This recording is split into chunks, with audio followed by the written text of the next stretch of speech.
Para quem não me conhece, eu sou Cervantes Sobrinho, curta-metragista, formado pela Academia Internacional de Cinema em São Paulo, com alguns trabalhos selecionados e premiados em diversos festivais de curta-metragem. Além de me dedicar à realização de filmes, também presto consultoria e faço produção e curadoria para concursos e mostras de cinema. A experiência acumulada em mais de 20 anos de militância nessa área me estimulou a propor esta videoaula que recebeu o nome de 21 Dicas para a Realização de um Bom Curta-Metragem, quando, em 2021, a Secretaria de Cultura e Economia Criativa do Estado de São Paulo lançou o edital PROAC número 39. Usando de uma linguagem simplificada e de fácil entendimento, tanto para aqueles que já têm alguns caminhos percorridos nesse campo, quanto para aqueles que ainda pretendem se lançar no universo da produção audiovisual, esse trabalho tem por objetivo colocar em evidência alguns detalhes importantes capazes de tornar uma história não apenas verossímil, mas também e sobretudo interessante a ponto de prender o espectador na cadeira da primeira até a última imagem. Vamos lá então?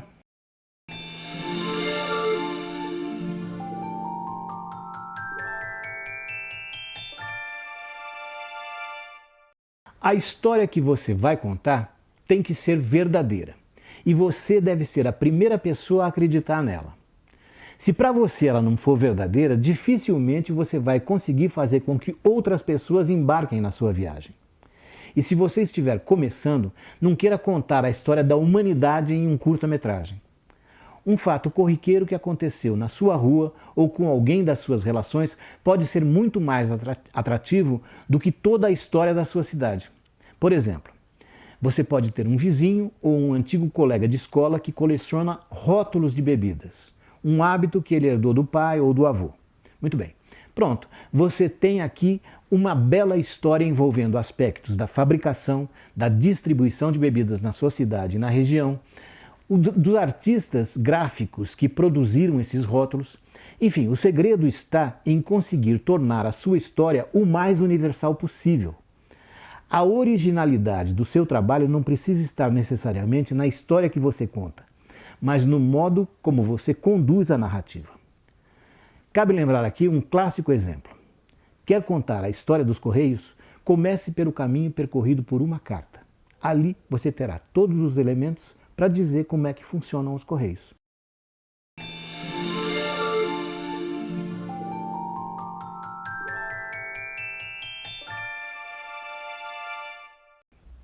Cinema é uma arte essencialmente visual. As imagens devem dizer muito sobre o que você pretende trazer para a reflexão do seu público. Nesse sentido, a primeira imagem ou a primeira sequência de imagens do seu filme, ou ainda a primeira cena, deve ser cuidadosamente pensada para que, além de provocar o interesse ou a curiosidade do espectador sobre o que ele vai ver em seguida, elas sejam plasticamente muito bem elaboradas, ou escolhidas, no caso de imagens de arquivo. Seja mostrando o clima alegre para cima de uma festa popular, seja mostrando aspectos trágicos de uma destruição por uma catástrofe. A primeira imagem pede um brilho especial que encha os olhos do espectador, que aguce o seu interesse em permanecer na cadeira se perguntando: mas o que é isso? Onde é que isso vai dar?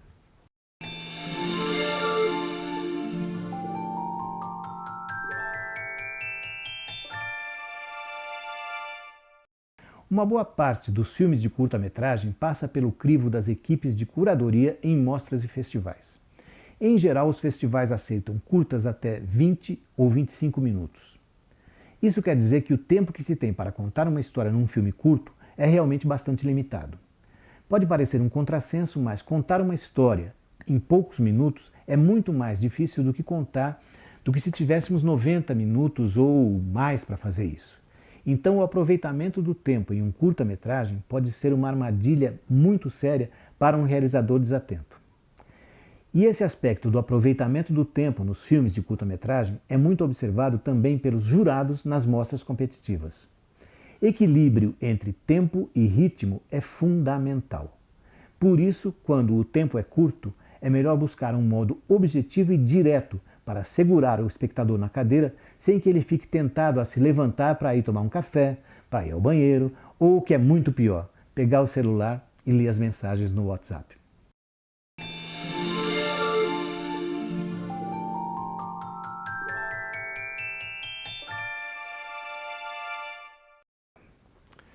Já que falamos em tempo e ritmo, fica aqui uma quarta dica que diz respeito aos planos de corte. São aquelas tomadas em que você registra um detalhe importante apenas para marcar uma cena. Por exemplo, em uma autoestrada, um motorista dirige um carro em grande velocidade. Se essa cena dura alguns segundos mostrando apenas o carro, ela começa a se tornar monótona. E eu posso quebrar essa monotonia inserindo uma rápida tomada em plano detalhe de uma mudança de marcha, por exemplo, ou de uma mexida no retrovisor, ou ainda em um diálogo entre dois personagens em que um deles quer se livrar daquele encontro. Posso perfeitamente inserir um corte mostrando em primeiríssimo plano o relógio no pulso do impaciente. Um outro exemplo de uso de plano de corte para quebrar a monotonia de uma cena é um casal, por exemplo, um casal de idosos caminha pela praia. Muito bem, por que não inserir uma rápida tomada fechada sobre um pássaro bicando restos de alimentos naquela praia? Esses cortes para a inserção de um plano detalhe ajudam muito a não deixar cair o ritmo de uma cena.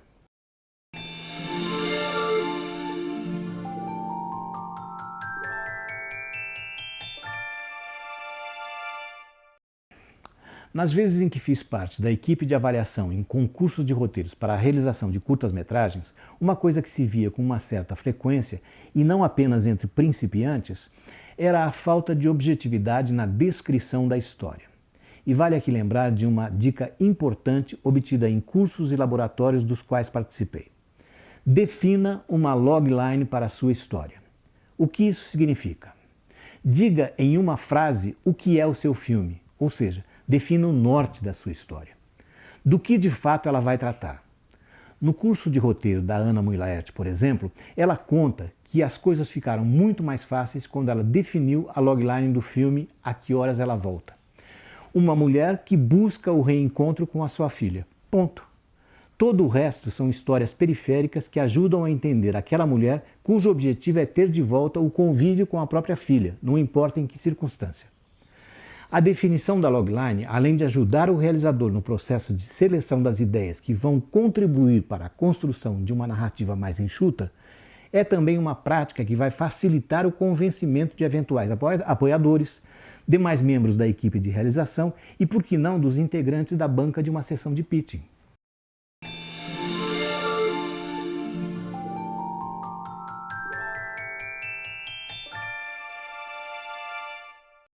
E já que entramos no tema roteiro, cabem aqui algumas dicas importantes. A primeira delas é o cuidado com o excesso de informações. Segundo Jorge Furtado, o roteiro deve conter apenas aquilo que se vê e o que se ouve. Veja bem, Antônio foi tomado pela sensação de nostalgia quando caminhava pelas ruas do bairro onde nasceu. Filme a sensação de nostalgia do Antônio e leve o Oscar. Se entendermos o roteiro como um elemento que ajuda toda a equipe a entrar em sintonia com as ideias do autor, ele, o roteiro, não pode dar espaço a divagações. Por isso criaram-se as escaletas, que definem com precisão o local, o momento e os diálogos entre os personagens. Por exemplo, interior, quarto de brinquedos, dia. Ou exterior, rua, noite.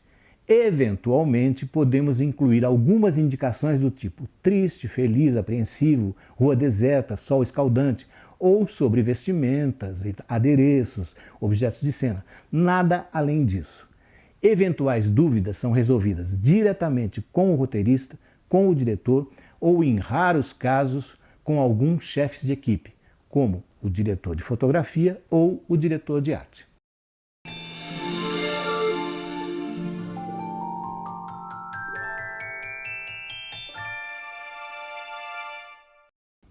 Via de regra, um filme é feito em 3 etapas bem estruturadas.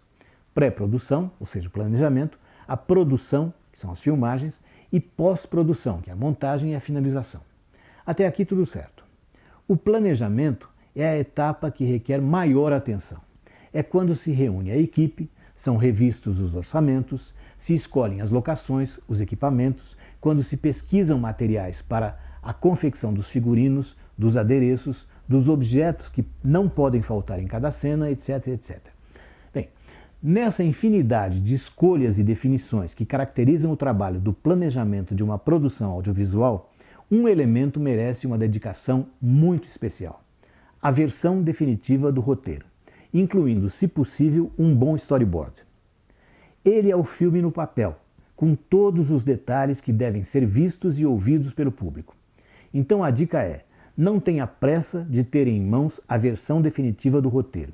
Escreva, leia, faça novas leituras em voz alta, com amigos, com atores, não atores, com a equipe e repita essa sequência de leituras e releituras, de escritas e reescritas, quantas vezes forem necessárias, até não pairarem mais dúvidas.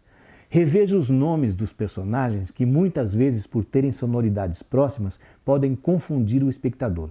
E mais importante ainda, fuja dos clichês e das repetições cansativas.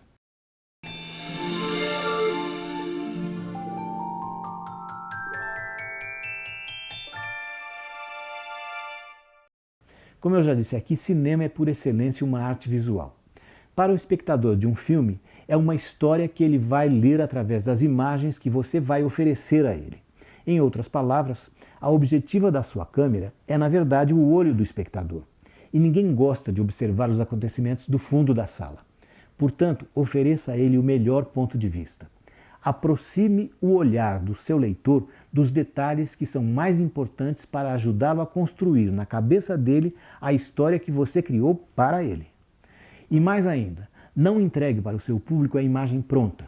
Sugira e deixe que ele produza a imagem que melhor lhe convier. Uma agressão física, por exemplo, pode ser entendida de um modo muito mais violento se for ouvida, sugerida, ao invés de ser vista. O som de um acidente de automóvel pode sugerir um desastre muito maior do que se mostrarmos o carro batendo em uma pedreira. Isso sem contar a diferença de custo entre a destruição de um automóvel e a sugestão dessa destruição através de um som que se pode conseguir até gratuitamente em um banco de efeitos sonoros.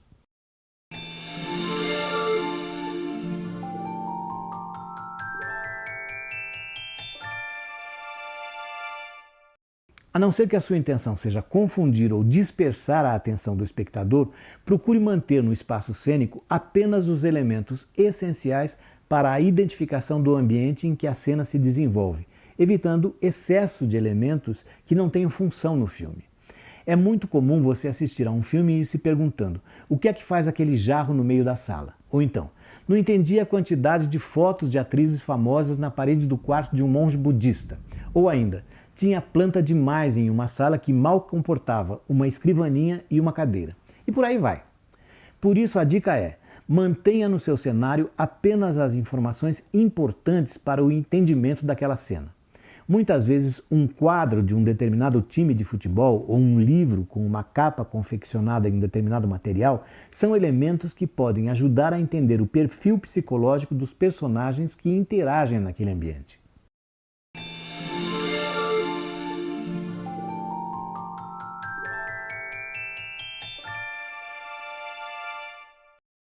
Independente do gênero, do estilo, da origem, do tipo de equipamento, do suporte utilizado, da formação dos integrantes da sua equipe, cada filme deve ser visto como uma obra de arte única, na qual cada parte contribui para a materialização do todo.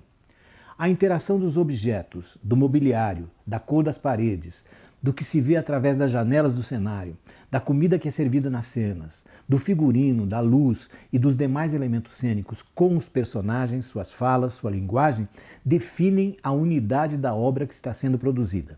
Portanto, cuidado com as escolhas dos elementos que compõem as imagens que vão contar a história grafada no seu roteiro. E também com a escolha dos integrantes da sua equipe. Sempre é bom lembrar que seja a sua equipe composta por 4 ou 5 pessoas que se multiplicam na execução de todas as tarefas, ou de várias dezenas de pessoas, cada qual com uma função muito bem definida, todos devem ter em mente que o filme que está sendo feito é um só. Por isso, o seu filme deve ser visto por todos que participam da sua realização como uma obra de arte única.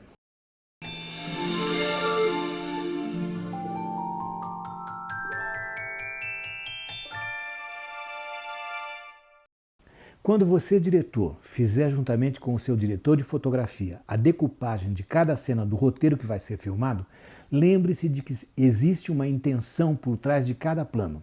Por exemplo, Um contre-plongé, uma tomada feita de um personagem de baixo para cima, reforça o poder do personagem sobre a ação. O plongé, ao contrário, tomada feita do personagem de cima para baixo, revela a sua impotência, a sua insignificância em relação à ação.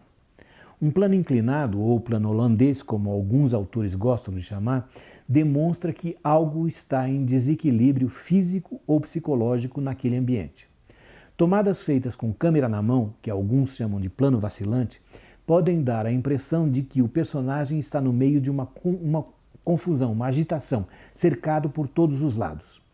O plano detalhe normalmente é usado para mostrar uma reação momentânea de raiva, de euforia, ou mostrar uma característica importante de um personagem, como uma cicatriz, uma marca de ferimento, etc. Portanto, antes de definir os planos mais convenientes a cada cena, procure saber que reações eles podem provocar no seu espectador.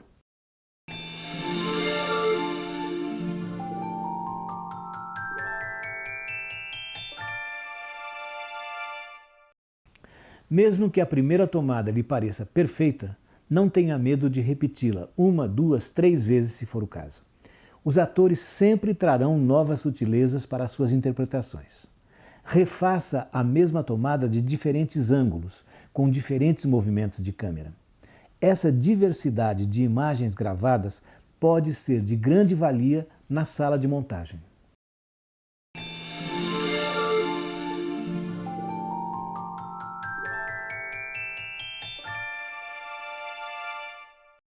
Um diálogo relativamente longo entre personagens sentados num sofá, ainda que exista uma movimentação de câmera na base do campo contra campo, pode representar uma situação entediante, tanto para os atores quanto para o espectador, que por conta própria vai buscar outros atrativos no cenário.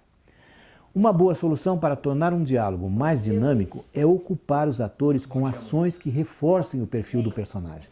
Por exemplo, se o diálogo acontece na cozinha durante o café da manhã, um dos personagens pode preparar o café, ou lavar uma louça, ou colocar um pote de geleia sobre a mesa enquanto conversa com o seu interlocutor. Se for no quarto, ele pode arrumar uma gaveta, se for no banheiro, um deles pode estar escovando os dentes, enfim. Existem milhões de ações possíveis para manter o ator ocupado durante um diálogo, tornando a cena um pouco mais dinâmica e menos cansativa para todos, especialmente para o público.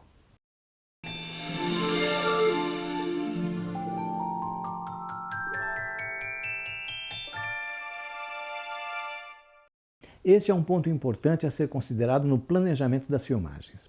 O Sidney Lumet costumava dizer que o melhor trabalho é aquele que dá a oportunidade de resolver problemas não previstos no planejamento, até certo ponto. Acidentes ou incidentes fatalmente acontecem, mas alguns são previsíveis. Por exemplo, quando no nosso roteiro existe a previsão de cenas com uso de comidas e bebidas, é fundamental que tenhamos à mão um duplo do figurino, por razões óbvias. Uma xícara de café ou uma taça de vinho entornada sobre uma camisa branca pode causar sérios prejuízos para a produção de um filme. A observação vale também para alguns acessórios e elementos cênicos distribuídos nas áreas de risco. O mesmo cuidado a gente deve ter quando colocamos animais em cena, ou ainda quando trabalhamos com crianças. Se o seu roteiro prevê a presença de crianças em cenas muito longas ou em uma parte importante do filme, tente recrutar gêmeos. E nesse caso, lembre da recomendação do duplo, triplo e até quádruplo figurino. A propósito, nesse caso, é muito importante a consulta e o cumprimento da legislação relativa ao trabalho de menores de idade.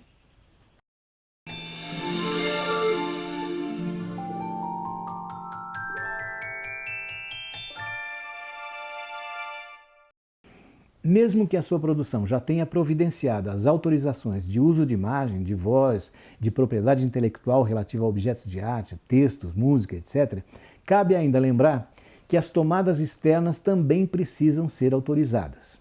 Não basta instalar câmera e demais equipamentos na plataforma de uma estação de trem para registrar apenas o desembarque de um personagem. A empresa de transportes públicos tem que ser consultada e deve autorizar formalmente a filmagem em seu território.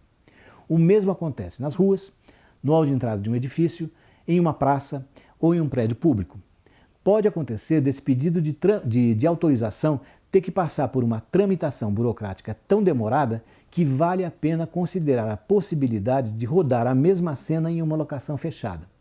Muitas vezes, transporte, acomodação e alimentação dos atores e equipe técnica podem ter um custo tão ou mais elevado do que o valor de uma locação de um espaço neutro, mas bem localizado. Isso sem contar com a quantidade de ruídos e interferências aos quais o ambiente externo pode estar exposto, como freadas bruscas, buzina de automóvel, caminhão de gás, avião, motos, pessoas falando alto, etc, etc, etc. Pense nisso antes de começar as suas filmagens.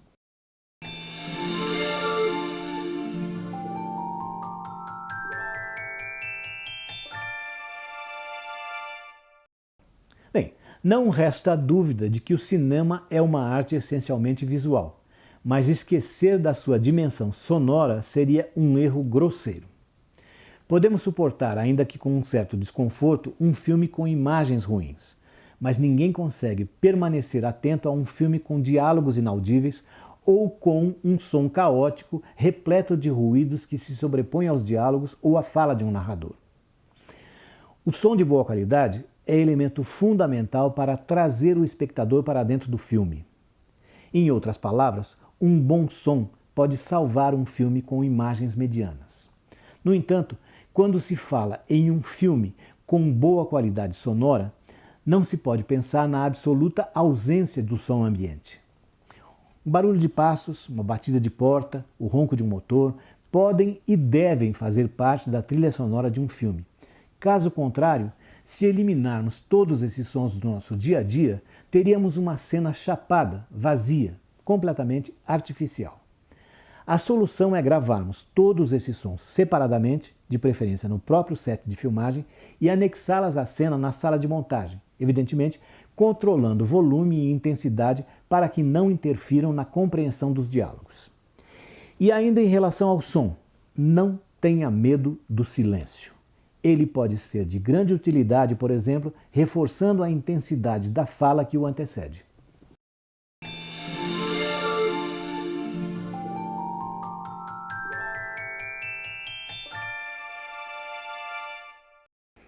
Ainda a propósito da qualidade sonora de um filme, um cuidado que se deve ter e que pode ser resolvido na etapa de planejamento é com relação à escolha do material que será usado na confecção dos figurinos.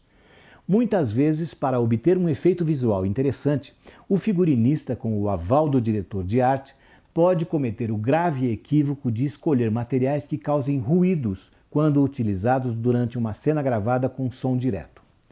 E essa dica vale não apenas para o figurino, mas também para elementos cênicos como, por exemplo, um assoalho que range muito quando pisado pelos atores ou, pior ainda, pelos técnicos atuando no set no momento da gravação.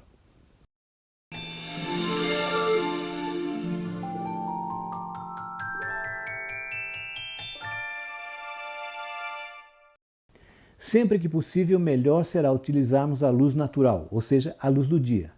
Dizem que a natureza nos concedeu o melhor de todos os refletores, o Sol. O único problema é que ele nem sempre atua com a mesma intensidade e nem na mesma posição. De qualquer maneira, o custo da utilização da luz natural é sempre menor do que o da luz artificial. Para minimizar efeitos de contrastes de luz e sombra, a solução é lançarmos mão de rebatedores. E se conseguirmos filmar sob a luz natural com um tempo nublado, vai ser melhor ainda.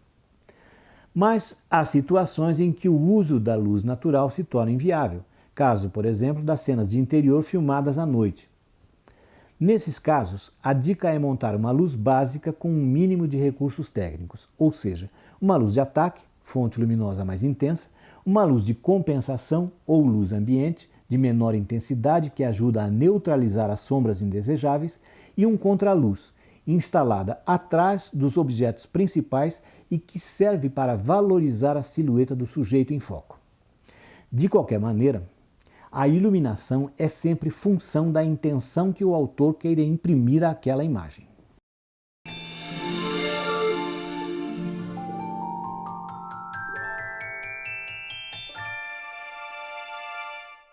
Sempre que possível, comece a enquadrar procurando encontrar uma moldura para o quadro que abre uma tomada. A presença de elementos em primeiro plano no alto da tela pode melhorar a imagem de um quadro. Por outro lado, ao colocar um ator ou um objeto no centro do campo de visão da câmera, corre-se o risco de se ter uma imagem estática, desprovida de atrativo visual. A regra dos terços é um recurso que permite uma boa composição imagética. Ela determina que com duas linhas imaginárias verticais e duas horizontais, chamadas linhas de força, o quadro seja dividido em 9 zonas de igual tamanho e proporção.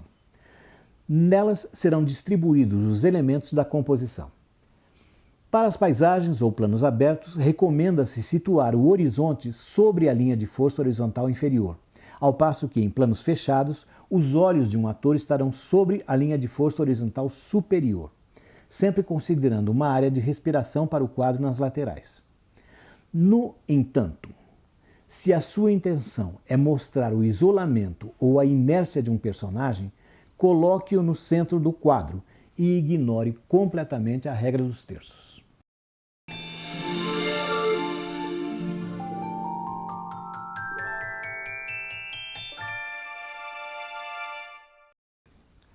Pouco importa a beleza que você veja em uma cena, um quadro, um ângulo, uma tomada ou um diálogo. Examine as coisas de perto e questione-se: este elemento é realmente necessário?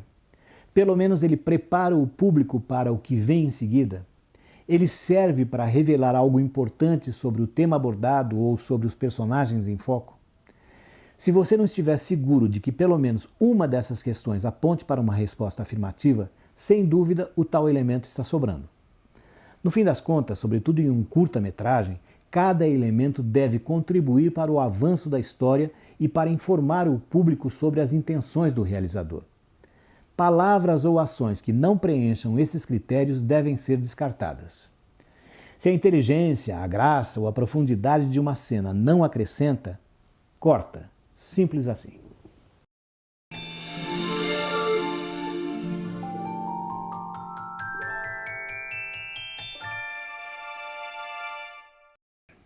Finalmente chega a hora de juntar tudo o que foi captado: imagens, efeitos sonoros, documentos de arquivo, música, e partir para a montagem do filme. Aqui eu acho que vale a pena lembrar um conselho do visionário realizador russo Sergei Eisenstein, autor do célebre Encouraçado Potemkin. Você pode montar o seu filme como bem entender, mas não se esqueça da regra básica, segundo a qual cada elemento sequencial do filme deve vir um sobre o outro, e não um após o outro. Mas, vindo para depois dos tempos modernos, muitas vezes um corte brusco pode causar uma impressão muito melhor do que a enganosa suavidade das transições disponíveis na grande maioria dos programas de edição. Por isso, é bom não contar com os milagres propostos pelos softwares de edição e montagem. Eles jamais transformarão um roteiro ruim, com imagens e sons ruins, num bom filme. O conjunto de efeitos especiais contidos nesses softwares é uma outra armadilha muito perigosa. Por serem amplamente utilizados sem qualquer critério artístico, inclusive por realizadores e montadores experientes, já não causam efeito algum e nada acrescentam à estética do filme. Muito pelo contrário. Evitá-los, ou, se for inevitável, utilizá-los com forte dose de parcimônia, é a melhor dica para quem pretende se profissionalizar como videomaker, realizador, montador, editor de cinema. E se você não tiver as condições ideais para montar o seu filme, experimente juntar as partes das precariedades com a sua ousada visão de artista revolucionário e crie a sua obra ideal.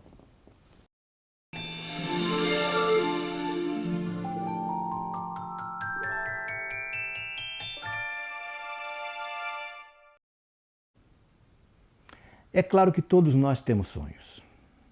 É claro que quando a gente faz o primeiro curta-metragem, a gente sonha com a indicação desse filme para prêmios importantes. A gente sonha com o sucesso que ele vai ter quando for selecionado para muitos festivais de curtas no país inteiro. Na verdade, nem sempre isso acontece. Quando a gente faz o primeiro curta, a gente acaba se sentindo frustrado, mal interpretado, injustiçado, mas isso não pode, de modo algum, tirar da gente o desejo de continuar fazendo filmes, de ser, no final das contas, um cineasta. É isso que nos move, que nos ajuda a continuar trabalhando nessa área, fazendo filmes. Afinal, ninguém nasce cineasta. A gente se torna após anos de estudos, de tropeços, de desafios, e vencer esses desafios é o que nos move e que nos faz continuar produzindo e fazendo filmes até que o grande resultado aconteça. Tá bom? Eu agradeço a todos que me seguiram até aqui e agradeço especialmente à Secretaria de Cultura e Economia Criativa do Estado de São Paulo, através do programa PROAC, que permitiu que eu chegasse até vocês.